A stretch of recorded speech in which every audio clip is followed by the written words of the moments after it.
ഒരു കൃഷിക്കാരൻ്റെ കാലത്തെ ഭക്ഷണം 9 മണി കരിമീൻ വറുത്തത്. കണ്ടില്ലേ, ഇന്നലെ ഞാൻ കണ്ടില്ലേ ക്ലീൻ ചെയ്തതൊക്കെ വൃത്തിയാക്കി കൊടുത്തത് കണ്ടോ. ഇതാണ് മറ്റേ കല്ലാരൽ എന്ന് വെച്ചാൽ ഒരു മീനിൻ്റെ പേരാണ് ഇത്. കായപ്പേര്, അപ്പുറത്ത് കടലക്കറി, അല്പം ചോറ്, ഒരു 2 സ്പൂൺ ചോറ്. ഇത് ഞാനൊരു കൃഷിക്കാരനും എൻ്റെ ഭാര്യ തൃശ്ശൂർ പട്ടണത്തിലെ ജനിച്ചവളാണ്.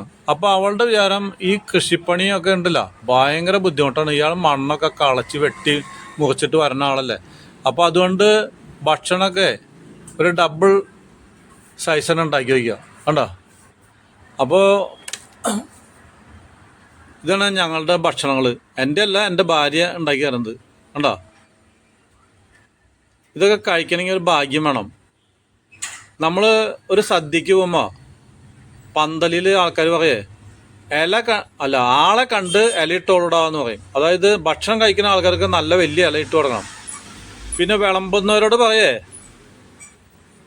ഒരു പഴഞ്ചൊല്ലുണ്ട്, ഉണ്ണുന്നവൻ അറിഞ്ഞില്ലെങ്കിലും വിളമ്പുന്നവൻ അറിയണം. അതായത് ഉണ്ണുന്നവൻ ഇങ്ങനെ തിന്നുകൊണ്ടിരിക്കുകയാണ്, അവന് ഇത് ശ്രദ്ധിക്കാനും നേരമില്ല. അപ്പം നമ്മൾ വിളമ്പി കൊടുക്കുന്ന ആൾക്കാരുണ്ടല്ലോ, അവൻ പോയിട്ട് ഇഷ്ടം പോലെ ഇട്ട് കൊടുക്കണം എന്നാണ് പണ്ടത്തെ പഴഞ്ചൊല്ല് കണ്ടോ. പിന്നെ ഭക്ഷണം കഴിഞ്ഞ് കഴിഞ്ഞാലോ ഈ എത്ര മുതലാളി ആയാലും വേണ്ടില്ല, പണക്കാരനായാലും വേണ്ടില്ല, തിന്ന ഇല കണ്ട ഈ ഇലയൊക്കെ മടക്കി ചുരുട്ടി കൊണ്ടുപോയിക്കൊള്ളണം. പിന്നെ ഭക്ഷണമൊന്നും അതിൽ വേസ്റ്റായിട്ട് വയ്ക്കാൻ പാടില്ല. അങ്ങനെയൊക്കെ പല രീതികളായിരുന്നു. ഇതൊക്കെ പണ്ടത്തെ കാലം. ഇന്നുള്ളവർക്കൊക്കെ ഇത് പറഞ്ഞാലറിയോ. കണ്ടില്ല, ഇലയൊക്കെ മടക്കി ഇവിടെ നിന്ന് വേസ്റ്റൊക്കെ എടുത്തുകൊണ്ട് പോകണം. അതൊക്കെയാണ് പണ്ട്. ഇന്ന് എവിടെ, ഇന്ന് ഇല കിട്ടിയിട്ട് വേണ്ട മടക്കി കൊണ്ടുപോകാനായിട്ട്.